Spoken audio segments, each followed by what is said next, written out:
El Núcleo Milenio para mejorar la salud mental de adolescentes y jóvenes IMAI, Centro de Excelencia de la Iniciativa Científica Milenio, financiada por ANID, presenta Sintoniza tu salud mental. Un espacio dedicado a la difusión del conocimiento científico sobre bienestar emocional, psicológico y social en Radio Universidad de Chile, 102.5 FM y radio.uchile.cl. Conduce la periodista Antonella Esteves. Sintoniza tu salud mental.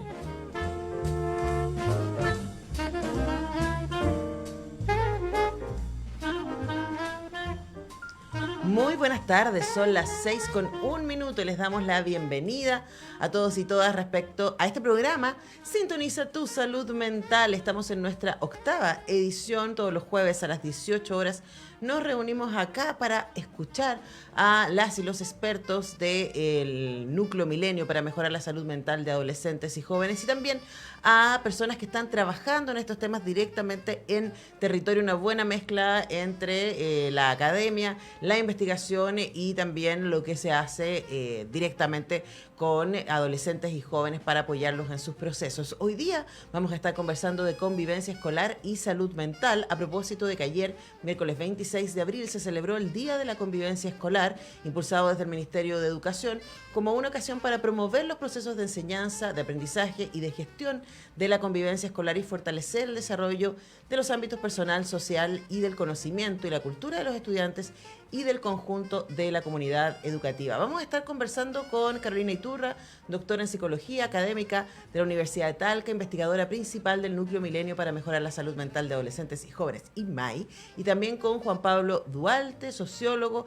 director nacional interino del Instituto Nacional de la Juventud, INJUVI. Vamos a partir dándole la bienvenida a Carolina Iturra, entonces, que tenemos al otro lado de nuestro Zoom desde Talca. ¿Cómo estás, Carolina? Muy bienvenida. Hola, buenas tardes. Muchas gracias por la invitación. Bien, aquí esperando la lluvia, yo creo, pronto. Sí, ustedes la van a tener antes que nosotros, así que ahí nos vas contando Sí. cómo se viene eso. Extrañamos tanto la lluvia que ahora hay que tratar de invocarla.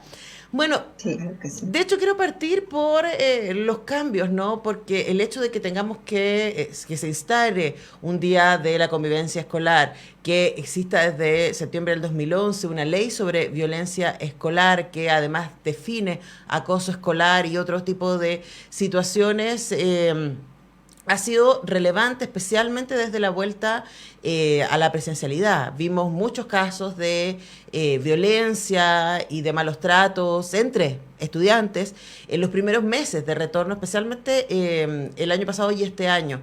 ¿Cuál sientes tú que es la evaluación que se tiene hoy día de manera general respecto a convivencia escolar y sus mayores desafíos en estos momentos? Bueno, yo diría que siempre el desafío es complejo cuando se trata de comunidades educativas, ¿no? Sobre todo cuando pensamos en el fondo que la violencia o que más bien la convivencia tiene que ver con dinámicas relacionales al interior de los colegios, de las escuelas.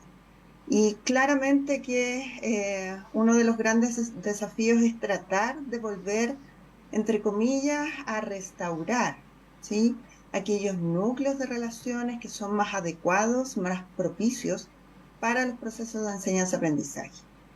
Es decir, durante 2 años los estudiantes estuvieron en sus casas, vinculados más bien a las culturas familiares, y de repente nos encontramos todos de nuevo.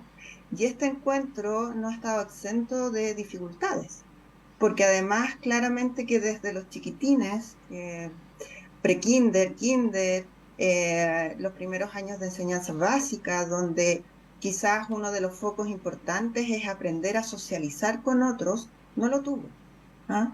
Y por lo tanto eso ha implicado claramente un sobreesfuerzo como para volver a establecer ciertas normas y reglas de cómo nos comportamos y cómo somos tratadas de relacionarnos dentro de las aulas. En el otro polo tiene que ver también con si hay un grupo de afectados importantes en la pandemia, son los adolescentes. Y tiene que ver además con los propios hitos, ¿ah? La adolescencia es una etapa en la que está la construcción de este yo definitivo, y de alguna manera se construye este sentido de pertenencia con el grupo de pares. Sin embargo, durante 2 años no existió este grupo de pares, ¿sí? Y a mí me da la sensación que también la vuelta a la presencialidad vivió una especie de luna de miel en el primer mes o los primeros 15 días de un reencuentro, de volvernos a ver, y de algún modo todos entendimos que eso implicaba que estábamos todos ok. Sin embargo, durante el transcurso del año pasado y a principios de este año nos hemos dado cuenta que no es así, que hay elementos, que hay factores que no se consideraron y que de algún modo tampoco se estableció un clima propicio de contención, de apoyo y de volver como a reencontrarnos, ¿sí? Y me parece que esos son hoy día los desafíos, además, en paralelo con los desafíos que implica el que los estudiantes aprendan, ¿sí? Y que logren volver a tener algunos resultados educativos. Y con esto no tiene que ver con que me vaya excelente, ni mucho menos, sino que al colegio se va a aprender el currículum nacional. Y por lo tanto, esto sí tiene que estar acompañado de este reencuentro o de la generación de este clima propicio para aquello. Pero a partir de tu respuesta, Carolina, es interesante reflexionar que al colegio se va a aprender, pero no se va únicamente a aprender el currículum, ¿no? Hay un montón de otras habilidades, hay un montón de otras distintas características del ser humano y del desarrollarse en sociedad que aprendemos en el colegio. Y como tú decías, y quiero quedarme con eso, ¿no? Cada uno de nosotros cuando estamos siendo parte de una comunidad, en este caso de la comunidad escolar, traemos nuestras propias culturas familiares y la manera en que se hacen las cosas en nuestras casas. Y el mayor probablemente desafío de una comunidad escolar, de las autoridades, de los profesores, sea cómo hacemos para que todas estas culturas diversas puedan ponerse de acuerdo y decir, ya, esta es la manera en que vamos a hacer las cosas acá, aunque sea distinto de cómo se hacen en casa. Bueno, y ahí cada papá, cada mamá escoge dónde pone a su hijo y en coherencia con la cultura familiar que trae. Pero ¿cómo se hace cuando hay culturas dispares, diríamos? ¿No? Estoy pensando desde el vocabulario, por ejemplo, desde cómo se usan las palabras, hasta el tema con los horarios, con las flexibilidades, etcétera. ¿Cómo formar herramientas ahí para profesores y profesores y para las comunidades para acompañar a las niñas en esto que es un desafío siempre? Es un desafío acá, donde sea que trabajemos, ¿no? Sí, sí. Ahora, ojo, el currículum nacional no nada más establece cuáles son los logros de aprendizaje como en asignatura, en lenguaje, en matemáticas, sino que también existen los objetivos transversales. Y hoy día además cobra mucha fuerza el componente como de los aprendizajes más transversales, que tiene que ver, por ejemplo, con lo que se trabaja en orientación, con las competencias socioemocionales, ¿sí? Yo creo que por ahí hay un espacio donde en las comunidades educativas se puede establecer un trabajo real, aplicando estrategias y aplicando quizás metodologías que permitan a la clase en general establecer y entrenar ciertas habilidades que son sociales, como desde el saludo, por ejemplo, desde pedir el turno de palabra, hasta la capacidad para poder entender que el otro es distinto, y que por lo tanto desde esa mirada requiere también respeto, así como yo también busco que me respeten, ¿sí? En ese sentido yo diría que efectivamente el currículum nacional contiene esas lógicas. Ahora, ¿cómo hacerlo? Ese es un desafío que ha sido constante. A mí me da la sensación que en esta necesidad de nosotros alcanzar ciertos resultados educativos, nos hemos olvidado de también promover estas otras competencias, estas otras habilidades más transversales, pero que pueden estar implicadas realmente en las metodologías de enseñanza de cada uno de los profesores. Y hay cosas muy simples, pero que a lo mejor requieren de un esfuerzo y de tomarse tiempo, ¿sí? Por ejemplo, hay un instrumento que nos sirve al inicio de cada año escolar, que es la creación de un decálogo, ¿no? Un decálogo entre profesores y estudiantes que regule cómo nos vamos a comportar y cuáles son los elementos que tienen que ver con los derechos, pero también con los deberes. Ese decálogo es un ejercicio de democracia y también es un ejercicio de negociación, ¿ah? Pero requiere tiempo. O sea, requiere a lo menos 2 o 3 sesiones para ponernos de acuerdo, para establecer quizás miradas comunes, aun cuando uno pueda entender las diferencias de unos y otros. Otro elemento importante también es tratar de generar espacios, por ejemplo, de recreación, ¿sí? De algún modo que el ir al colegio no solo signifique sentarse a tomar nota o escuchar al profesor, sino que también generar espacios de diálogo, generar espacios de reflexión, generar espacios de práctica, ¿sí? Y eso va acorde a la metodología. Sin duda que la función principal ahí la ejercen los profesores, estableciendo también una cierta gestión que tiene que ver con el comportamiento, ¿sí? Y eso supone poner claridad respecto a qué acciones o qué conductas son aceptables y cuáles no necesariamente son aceptables porque nos hieren, ¿sí? Pero todo eso requiere tiempo, requiere un espacio, y pocas veces nos damos ese espacio y tiempo. Claro, pero finalmente uno pensaría que ese espacio-tiempo es una inversión, ¿no? Porque si yo dedico varias clases a estar con mis estudiantes, primero a la escucha, y al diálogo, y desde ahí construimos juntos este decálogo, por ejemplo, de comportamiento, de deberes y derechos. Eso va a estar validado básicamente por la comunidad, y uno pensaría que serían los mismos estudiantes los que van a defender eso, diciendo, a ver, momento, pues si nos pusimos de acuerdo con esto, y eso va a impedir que se pierda tiempo más adelante en peleas o en disidencias, que uno pueda decir, oye, pero si estamos haciendo caso a lo que nosotros desarrollamos a principio de año, eso no pensaría que facilita las cosas. Es una inversión de tiempo para que después todo fluya mucho más fácil. Ese ejercicio, por ejemplo. Sí, es una inversión de tiempo, pero insisto, muchas veces no nos los tomamos en las comunidades educativas porque estamos centrados en más bien trabajar sobre la materia que trabajar con la materia con los estudiantes. ¿Sí? Claro, y hay una tensión entre qué es lo urgente y qué es lo importante, quizás, ¿no? Exacto. Porque sabemos que el aprendizaje siempre es emocional, y por lo tanto, si las niñas están en un contexto donde se sienten cómodos, donde se sienten seguros, vistos, respetados, van a aprender más fácil. Eso lo han trabajado mucho ustedes. De hecho, están trabajando en un proyecto junto a Álvaro Langer en bajar la práctica del mindfulness en contextos escolares, capacitando profesores para que ellos luego sean los que enseñen a sus estudiantes. Ayúdanos, Carolina, a primero entender, y les recuerdo que conversamos con la investigadora del Núcleo Milenio IMJAI, y además académica de la Universidad de Talca, Carolina Iturra. ¿Qué entendemos por mindfulness? El mindfulness es una práctica que lo que busca de algún modo es generar las condiciones para que tú puedas atender al aquí y a la ahora. Eso va acompañado de acciones como, por ejemplo, la respiración, estar atento a las acciones o más bien a los estímulos corporales, ¿sí? Y no perderte. En el fondo es como tratar de vaciar un poco el pensamiento lleno de ideas, ¿sí? Y tratar de focalizarlo al aquí y a la ahora. ¿Ah?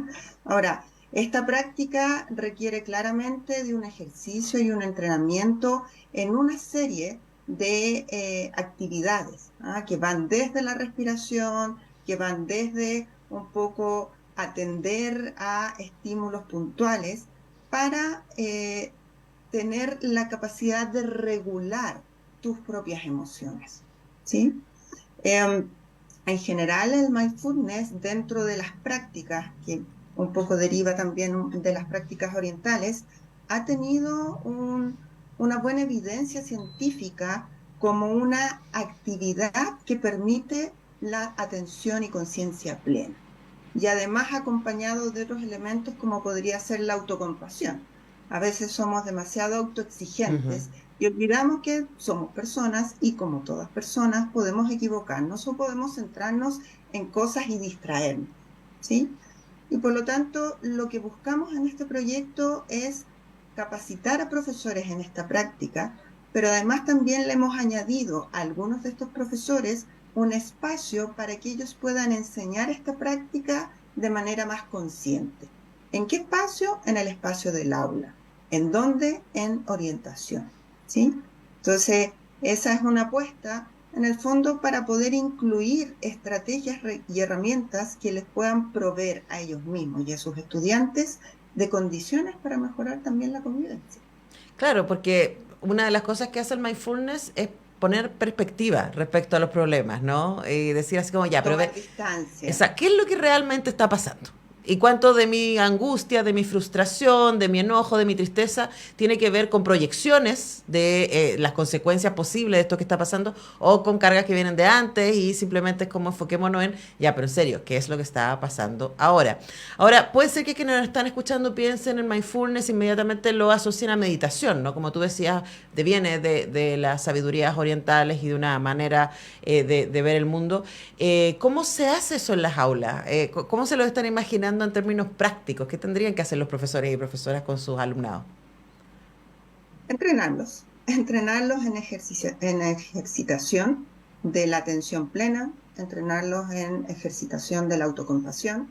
Esto implica enseñarles la técnica de un ejercicio puntual y eso sistematizarlo no solo en una sesión, sino que en varias sesiones para que los estudiantes puedan hacer lo suyo. Que yo creo que ahí es la complejidad, ¿sí? En el fondo, de esa manera, lo que nosotros hemos hecho es tratar de vincular esta práctica, este ejercicio, con los propios logros de aprendizaje que los profesores jefes, en este caso, tienen que trabajar con sus estudiantes. Y ahí alineamos además otro elemento que tiene que ver con el currículum nacional, que es la potenciación de las competencias socioemocionales, que es esta autoconciencia, autorregulación, sentido de eficacia, y en la medida en que uno siente que tiene más control sobre sí mismo, sobre sus pensamientos, también es capaz de regular y también es capaz de entender a los otros, ¿sí? Así que es una apuesta, es una investigación todavía muy, muy puntual, pero esperamos que eso también propicie buenas condiciones de aula, en el sentido de cercanía, pero también entregarle herramientas a los estudiantes para que ellos puedan generar esta práctica más allá de solo el espacio del aula o del colegio.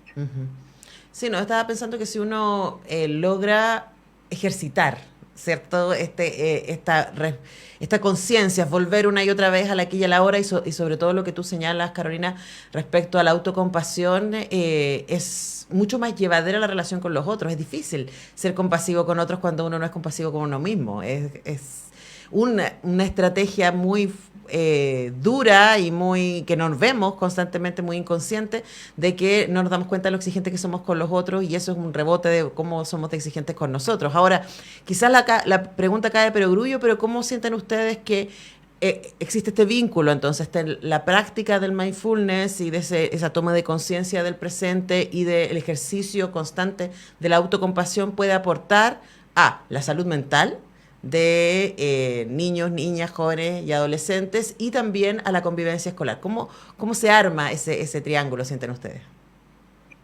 A ver, ese triángulo se arma en la medida, tú lo mencionaste, ¿no? O sea, en la medida en que yo tengo una capacidad de autoconocerme mejor, de poder regular. La regulación emocional no es solo una autorregulación personal, sino que yo aprendo a regularme con otros, ¿sí? En la medida en que soy consciente de mis emociones y de cómo expreso mis emociones, también soy consciente de cómo los otros pueden expresarla y lo que los otros sienten respecto a ellas, ¿sí? Y de esa manera uno esperaría que esto tuviera impacto en cómo nos vinculamos. Recordemos, yo te mencionaba que finalmente la convivencia escolar es una dinámica relacional. Es cómo nos encontramos, cómo nos saludamos, cómo operamos, cómo hablamos, cómo nos comunicamos, cómo interactuamos, cómo solicitamos y nos comportamos, ¿sí? Entonces, en la medida en que yo voy trabajando esos aspectos de manera más sistemática, voy encontrando un nicho para poder, primero, identificar que estamos todos en la misma, ¿sí? Y por lo tanto hay un sentido de pertenencia en el aula. Un sentido de identidad, pero también en la medida en que lo hago, soy consciente de la relación con los otros, ¿sí? Y por lo tanto, desde esta lógica, uno genera mejores condiciones para sentir que el aula es un aula más bien contenedora. Es un aula, hay algunos autores como Neva Milicic que hablan de las aulas o más bien de los espacios que son más nutricios, ¿sí? Donde me siento seguro. No olvidemos, primero, la escuela cumple un rol fundamental, que va más allá de solo pasar matemáticas, lenguaje, etcétera, sino que también es un espacio de socialización, ¿sí? De aprender a relacionarnos con otros, pero además de eso, también muchas veces las escuelas se convierten en los lugares seguros y de contención para muchos niños, niñas y adolescentes. Y por lo tanto, si ese espacio no es seguro, ¿qué otro lugar seguro tengo? ¿Sí? Al incorporar estas prácticas, uno tendería a pensar que se vuelve un espacio seguro. Y por lo tanto, al ser un lugar seguro, el sentido de bienestar, ¿sí?, va aumentando, y cuando uno tiene un sentido de bienestar mucho más alto, baja en el fondo las problemáticas vinculadas a la salud mental. ¿Sí? ¿Ya? Ahora, claro, no podemos olvidar que no necesariamente todos los niños, niñas y adolescentes van a lograr, ¿sí?, poder adentrarse en esta práctica, porque sabemos que hay diferencias individuales y sabemos además que hay necesidades educativas especiales, ¿ah? Y no necesariamente en todos ellos, ¿sí?, vamos a lograr generar el mismo impacto, ¿sí? Pero ya la lógica de poder entender que los otros también están haciendo el esfuerzo para lograr hacer algo en conjunto, mejora, en este caso, como te decía, el sentido de bienestar. Sí, te escuchaba, Carolina, y pensaba que esto además desafía las lógicas neoliberales, uno diría, en que estamos moviéndonos, ¿no? En donde vemos, estoy pensando así como centradas en el individualismo, y en donde vemos al otro como competencia, y en donde, no sé si te pasa, uno en la calle cada vez que la gente está... la agresividad, esta es mi lectura y la podemos comentar, no tiene que ver con la incapacidad de ver al otro como un igual. Entonces me salto la fila, ¿cierto? Pongo delante el auto o la bicicleta o lo que sea, sin considerar que el otro tiene el mismo derecho, que su tiempo es tan valioso como el mío, que también necesita una sonrisa y que le den los buenos días, ¿cierto? Que uno pida las cosas por favor, etcétera. Y cuando salimos de esa lógica, como decía Mazapán, tú te acordate, Carolina, porque eres como de mi generación, con por favor y gracias todo funciona mejor, pero ser amable es un ejercicio de empatía, pero también, de nuevo, yo lo he aprendido en la vida, es una súper buena inversión. Cuando uno es amable, también genera que la otra persona sea amable contigo de vuelta y que se vaya a generar lo que tú dices, ¿no? Este espacio de contención en donde uno se siente seguro, y en donde uno se siente seguro puede crecer.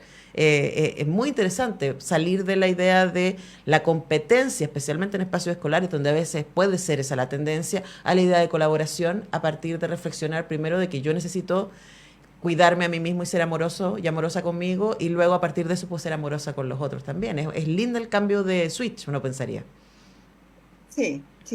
Yo también soy una convencida de que es en la escuela donde uno puede generar los grandes cambios, ¿sí? Lo que pasa es que, claro, eso supone un trabajo sistemático, un esfuerzo constante, porque las cosas no se logran de un día para otro. O sea, básicamente hay muchos autores que plantean que el cambio educativo recién se ve al tercer año de establecer prácticas y competencias, ¿sí? Las prácticas, por lo tanto, debieran ser sistemáticas y acompañadas además de un monitoreo constante, ¿ah? Y una reflexión que no tiene por qué ser punitiva, sino que todo lo contrario, debe estar pensada para ir mejorando o eventualmente para ir adecuando aquello que, por a veces motivo, en un contexto no necesariamente va a servir en otro contexto, ¿ah? Pero los principios deben mantenerse. Entonces, de algún modo, este principio de decir, ok, este entrenamiento, esta práctica de mindfulness que implica la atención plena, que implica el distanciamiento, que implica tomarte un tiempo para poder resguardarte, pero para también poder entender o enfriarte, si uno quisiera decirlo, de lo que te está pasando, te permite, por lo tanto, mirar el fenómeno, la problemática desde una arista distinta, donde además vas a incluir la percepción del otro. ¿Sí? Bueno, eso esperaríamos. Es un desafío, pero yo quiero quedarme con la idea de pensarlo como una inversión, como que si uno se dedica, si uno hace el ejercicio, como tú dices, a largo plazo, pero estamos ni más ni menos que formando habilidades blandas que sostienen el conocimiento. Entonces, ¿de qué me sirve tanto saber matemáticas si no me sé relacionar con los otros? ¿No? Es un ejercicio que requiere, por supuesto, ir mezclando ahí las habilidades. Y por eso es tan valioso lo que se está haciendo desde el IMAI y el trabajo de Álvaro Langer junto con Carolina Iturra, con quien hemos conversado, investigadora del Núcleo Milenio IMAI y académica de la Universidad de Talca. Muchas gracias, Carolina, por este tiempo con nuestro programa con Radio Universidad de Chile. Muchas gracias a ti también. Te mando un abrazo, que llegue la lluvia por esos lados. Gracias. Nosotros vamos a ir a escuchar a Ana Tijoux. Nuestro amigo Alexis la pidió, los peces gordos no pueden volar. Tiene mucho que ver con lo que estamos conversando. Vamos a la pausa y ya regresamos. Estás escuchando Sintoniza tu salud mental en Radio Universidad de Chile. Son las 18:33 y continuamos haciendo Sintoniza tu salud mental y ahora tenemos invitado en el estudio, estamos con el sociólogo y director nacional del Instituto Nacional de la Juventud, INJU, Juan Pablo Duhalde. Juan Pablo, ¿cómo estás? Muy bien, muchas gracias por la invitación. Bueno, un placer poder tenerte aquí y para poder comentar lo que ustedes hacen de manera constante con tantos desafíos, ¿no? Que tenemos en términos de juventud, adolescencia, niñez. Nosotros acá en el programa hemos estado trabajando desde distintas temáticas esto, pero hoy día estamos hablando de convivencia escolar y partimos el programa haciendo una reflexión de lo difícil que fue para las comunidades escolares volver después de la pandemia a la presencialidad y cómo parecía que muchas de las habilidades blandas que resultan tan naturales para alguien que no ha tenido interrupciones a lo largo de su proceso escolar, hubo un montón de gente que le costó un montón volver porque no tenía la cotidianidad de una comunidad de compañeros, de profesores, de directores, de jefe de UTP y todo aquello, ¿no? ¿Cómo ven ustedes desde el INJU, pensando que ustedes trabajan tanto en municipalidades, trabajan tanto con colegios y con comunidades escolares, que son los mayores desafíos que tenemos hoy día para apoyar la buena convivencia escolar? Perfecto. Bueno, desde el Instituto Nacional de la Juventud tenemos los datos de nuestra encuesta nacional que lanzamos a finales del año pasado y la oferta pública que ya voy a estar comentando, pero en temas de convivencia escolar menciono la encuesta porque hay datos que son muy críticos.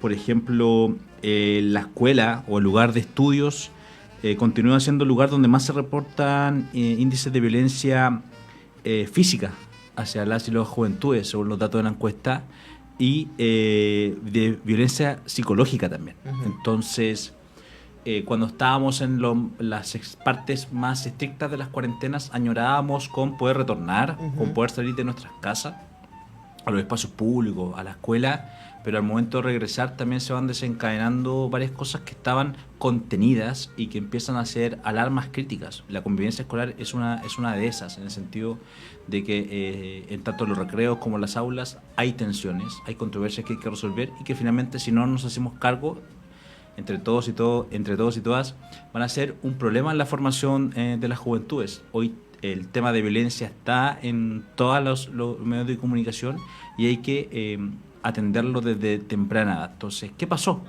¿Qué pasa con los datos críticos que nosotros estamos planteando de violencia física y psicológica? Es cuando generamos los espacios de conversación con las y los estudiantes en un liceo, en una escuela, en una universidad, están totalmente en contra de esa dinámica. Uh-huh. Estamos hablando de conversaciones guiadas, monitoreadas, pero también conversaciones que uno tiene para entender cómo está llegando la oferta pública. Te dicen, rechazamos la violencia, pero sabemos qué sucede. Muchas veces estos datos que se presentan, que se preguntan a la persona de forma individual, de forma resguardada, es anónima, muchas veces dice más de lo que la interacción plantea. Entonces la gente quiere quiere convivir, las juventudes quieren convivir.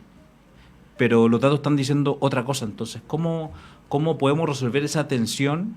Porque hay otras noticias controversiales, que el segundo espacio más complejo es los espacios públicos. O sea, donde más tiempo pasan en la escuela en el día, las mejores horas del día están en su etapa formativa, o en un espacio público, o en su vivienda, donde también pudimos ver datos de violencia intrafamiliar que se fueron por las nubes. Entonces, finalmente, toda tu rutina diaria potencialmente genera violencia, o uno es víctima de la violencia, o ejerce la violencia. Entonces, cuando uno piensa convivencia escolar, piensa programas y políticas, uno dice, tiene que estar toda la comunidad educativa haciendo parte de la respuesta. Rectores, docentes, lo mismo jóvenes con los centros de alumnos, federaciones que también estuvieron ausentes porque no había forma de no había presencialidad. Y también los cuidadores, padre, quien cuide. Entonces, ese circuito es muy importante para contener. Ahora, ¿qué existe para poder tratar estas temáticas? Y ahí el INJUB, en conjunto con una mesa intersectorial donde está el Ministerio de Salud, está el Ministerio de Educación, está sociedad civil, la academia, estamos pensando la convivencia escolar de forma preventiva. Esto es a partir de nuestro chat de atención virtual Hablemos de Todo, que tiene muchas temáticas, que es atendido por profesionales, psicólogos, psicólogas, asistentes sociales, donde las juventudes pueden encontrar un espacio seguro para guiar. Estuvimos la semana pasada hablando de eso. Estuvo acá Liliana, pero también la presencia territorial. Hay un espacio íntimo, pero también hay un espacio que tiene que ser colectivo, donde podamos quitar mitos, donde podamos hablar las cosas de forma lúdica, y finalmente eso va a llevar a que hablemos de cómo resolver conflictos, de cómo mediar conflictos, que a veces se ve como un título más técnico, pero mediar un conflicto es poder llegar a un acuerdo, a un consenso o evitar una situación crítica. Entonces, tenemos que estar las instituciones públicas presentes en los territorios, en las escuelas, en los espacios ciudadanos, espacios públicos, y también entrar con el máximo criterio a las casas, porque todo ese circuito donde hay muchas tensiones, hay mucha ansiedad. Acá hay un dato de la sintomatología depresiva moderada o severa está en los niveles más altos. Entonces, también el ciberacoso, el ciberbullying, también aumentó durante las cuarentenas el ocupar espacios virtuales como ocio, como el buen ocio, ¿no? El descanso, la diversión, pero también desencadenó otras tensiones. Más del 27% de las personas jóvenes ha sufrido ciberacoso, ciberbullying. Estamos hablando de pantallazos, de imágenes sin consentimiento, de agresiones verbales, psicológicas. Entonces, por todos lados hay sombras que hay que tratar y que hay que visibilizar. Y si algo yo creo que nuestros datos y experiencia plantea es que podemos hablar más del tema. Pero hay brechas. Hay brechas de género, hay brechas socioeconómicas que se habla más de la salud mental, de la convivencia en este caso, pero para resolverla, para trabajarla, para acompañar a una persona, depende netamente de los ingresos que tenga para poder acceder a un tratamiento. Claro, y por eso es importante lo que la oferta que da el servicio público, de decir, por ejemplo, la línea Hablemos de Todo, el chat, eso está abierto desde 9 de la mañana, desde 10 de la mañana hasta 21 horas, si no recuerdo mal, también los sábados. Los sábados, sí. Y ahí no se necesita nada más que, además ni siquiera necesita pedir los datos, es simplemente que uno esté disponible para querer conversar y que haya la contención inmediata, y eso es absolutamente gratuito. Pero ese mismo chat, ¿no? Mientras te escuchaba, Juan Pablo, yo pensaba, claro, el chat facilita un tipo de comunicación y las tecnologías han permitido que eso suceda, pero también nos han metido en otros líos, ¿no? Como por ejemplo el bullying, aunque antes en nuestras épocas tenían otros nombres, siempre ha existido, pero uno arrancaba del grupo de presión y ya llegaba a su casa y se olvidaba y chao, ¿no? No te estaban llamando para la casa para decirte. Claro. Pero ahora en las redes sociales, etcétera, eso existe y es complicado. Y estaba pensando si también la visibilización de la violencia en los espacios escolares también tiene que ver con las redes sociales, ¿no? Y con que a lo mejor cuando nosotros estábamos en el colegio, también habían compañeros que se agarraban de la mecha, ¿cierto? Y también habían conflictos, etcétera, pero era algo como que quedaba ahí y se cerraba. En cambio, ahora que se filma, que se celebra, que se comparte y que se normaliza a través de ese camino, ¿no? Hace que uno sienta que esto está pasando en todas partes. ¿Cómo ven ustedes también lo que pasa ahí con las tecnologías y con los medios de comunicación también? Sí. Lo conversaba en mi entorno familiar y decíamos, mira las imágenes que están saliendo. Y yo digo, y lo que pasa es que nosotros no teníamos celular con cámara en la época que estábamos estudiando. En ese tiempo todavía no estaba el auge de las cámaras. Entonces hay exposición, hay una vulneración, se expone la agresión, la violencia, la burla, el burlarse el otro. Y eso tiene un efecto colectivo y también individual que la exposición genera mucho daño. Genera mucho daño y es por eso que el tema de pensamiento o ideación suicida, que también sé que estuvieron compartiendo la semana pasada por acá, son críticos, pero también la ansiedad, también otras problemáticas nutricionales que también Chat Hablemos de Todo toca. Entonces es la exposición, la celebración, la celebración al más pillo, al más vivo. Yo cuestiono mucho eso con nuestro equipo, decir, estamos aplaudiendo algo nocivo. Claro, pero ahí aparece Juan Pablo también, de nuevo, con la lógica de los medios y la representación y qué es lo que aplaudimos, ¿no? Quizás cuando nosotros éramos chicos, para los varones el referente era ser futbolista, pero hoy día es ser trapero, ¿no? Y la relación mediática, trapero, narco, reggaetonero, etcétera, es una relación en términos de valores y de objetivos bien compleja, ¿no? Sí.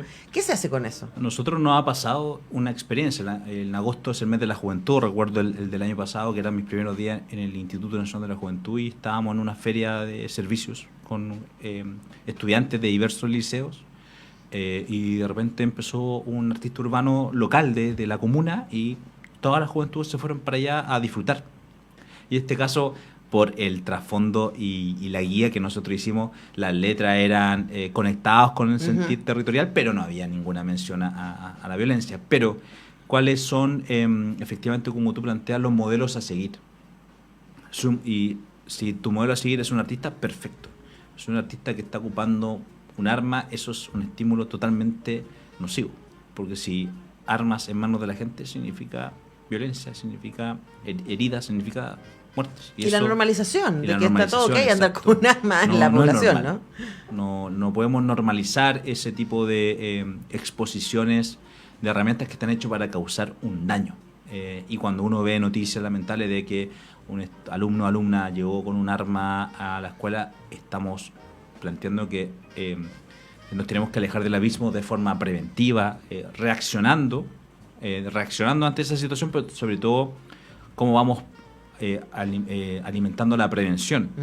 ¿Y cómo se hace eso? ¿Cómo se alimenta la prevención al interior de las comunidades para que sean los mismos chicos y las mismas chicas las que digan, mira, esa no es un buen referente? Totalmente. Hace unas semanas participamos en Pedro Aguirre Cerda de una obra de teatro con actores jóvenes que hablaban sobre los efectos, por ejemplo, de la violencia o el consumo de alcohol. Y eran jóvenes hablando a las jóvenes.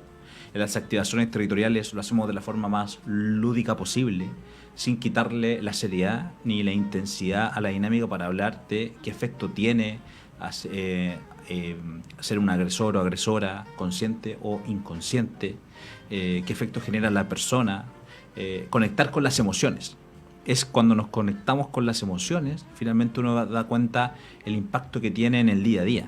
Esto es una cadena, digo, para resolverlo virtuosamente, pero es una cadena cuando alguien no está sintiéndose bien, tiene alguna emoción que está generando algún tipo de daño. Entonces, yo, como te comentaba hace un tiempo, nosotros esto lo hacemos y estamos viendo que los ministerios también lo hacen, hablar con las direcciones, con los docentes, con los padres, con las juventudes.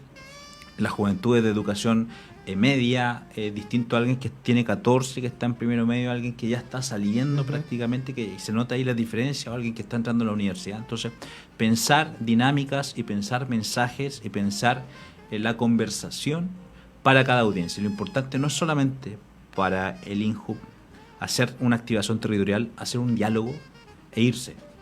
No, es cómo generamos una conversación. Como de las juventudes se habla mucho y las juventudes dicen, sí, se habla mucho, pero se escucha poco. Claro, claro. Entonces, cambiamos la lógica. Nuestro programa Hablemos de Todo es escucha, una escucha activa, una escucha segura. Y las activaciones son escucha colectiva, desde el respeto. Ahora, ojalá podamos hacerlo en todo en simultáneo de forma permanente. Vamos transitando, pero sí es cómo le damos consistencia, cómo le damos seguimiento y cómo vamos conectando. Y para eso están las instituciones públicas, también hay mucha sociedad civil que está promoviendo la justicia, la no violencia, la no agresión, los derechos y también los estímulos, el deporte, la cultura. Estos días hemos estado conversando mucho sobre cultura juvenil, el acceso a la cultura. ¿Y qué tipo de cultura? Algo que le llame la atención a las juventudes, pero que sea un modelo para el bien, no una vía de escape, sino una motivación y una inspiración. Bueno, y ahí quizás para cerrar, y les comento que hemos estado conversando con Juan Pablo Duhalde, director nacional del Instituto Nacional de la Juventud, INJUV. Hemos hablado en los programas anteriores de también la crisis de sentido que tienen hoy día los jóvenes, muy vinculada, ¿cierto?, con la crisis climática, con el qué estamos haciendo acá, para qué, cuando además todo se está yendo de manera tan difícil, ¿no?, la desafección política, etcétera, y el trabajo que ustedes hacen en comunidades. Y me gustó mucho lo que Liliana nos contaba la semana pasada y que tú nos cuentas ahora, Juan Pablo, respecto a que el trabajo territorial también se hace a pedido de las propias comunidades, que son los jóvenes los que se organizan y se contactan con el INJUV regional para decir, nosotros necesitamos que vengan a armar un diálogo que hable de esto, que nos propongan un taller sobre esto otro. Cuéntanos respecto a también esa potenciar que sean las mismas comunidades y los mismos jóvenes, las mismas jóvenes las que ellos propongan cosas para hacer. Sí, nuestras líneas estratégicas programáticas también se tienen que ir adaptando a las contingencias, a las coyunturas y al tipo de audiencia. Y para nosotros tiene el valor cuando viene una directora de liceo a pedirnos algún tipo de trabajo colectivo, una ONG o grupos de estudiantes o un joven o una joven. ¿Por qué? Porque para eso estamos al servicio. Tenemos una ventaja, tenemos presencia en las 16 regiones del país, tenemos equipos de profesionales que están promoviendo este tipo de acciones. Entonces, ¿y cómo nos desplegamos? Nosotros trabajamos desde las capitales regionales, pero tratamos de ser dinámicos en los territorios. Irapalena en el sur, Iraputre en Arica. Estamos tratando de ir allá donde hay menos presencia de las instituciones, donde una institución pública tiene que llegar. No pueden llegar todas juntas, pero tenemos que intentar hacerlo. Y finalmente, cuando uno dice, ¿cuál es tu idea? Y una institución se pone al servicio de poder llevarla a cabo, de adaptarla, de adaptar los recursos, de adaptar el equipo, de adaptar la metodología, hace sentido de pertenencia. Claro que sí. Porque, pues además se construye en comunidad. Claro, no es una imposición. Guía. Claro, no es una imposición, sino que es un acuerdo. Y cuando uno logra hacer eso, finalmente ve los efectos. Numéricamente pasa a tener más gente, pero sobre todo no es el representante del INJUV en la región el que modera, conversa y cierra, ¿no? Se genera un diálogo abierto. Y finalmente eso es lo que está promoviendo el INJUV, pero también son los mensajes que nuestro presidente ha planteado: mirar a la gente a los ojos, trabajar y conectar. Conexión. Y desde la escucha, el diálogo y la colaboración. En injuv.gov.cl, ustedes pueden conocer toda la oferta, todas las actividades, todo lo que está haciendo el INJUV, también poder conectarse a través de sus muy activas redes sociales. En Instagram a lo largo están los INJUV de todo el país y ustedes pueden conectarte directamente ahí. Le agradecemos muchísimo a Juan Pablo Duhalde, director nacional del INJUV, que haya venido a conversar con nosotros. Muchas gracias. Muchas gracias a ti y a tu equipo, y cuentan con nosotros para próximos espacios de conversación. Por supuesto, y por supuesto le damos un abrazo a todo el equipo del IMAJAI, que está detrás también de Sintoniza tu Salud Mental. Nosotros nos despedimos. Yo vuelvo mañana a las 10 para hacer el semáforo, y en la próxima semana, el jueves a las 18, continuamos sintonizando nuestra salud mental. El Núcleo Milenio para mejorar la salud mental de adolescentes y jóvenes, IMAI, Centro de Excelencia de la Iniciativa Científica Milenio, financiado por ANID, presentó Sintoniza tu Salud Mental. Un espacio dedicado a la difusión del conocimiento científico sobre bienestar emocional, psicológico y social en Radio Universidad de Chile, 102.5 FM y radio.uchile.cl. Condujo la periodista Antonella Esteves.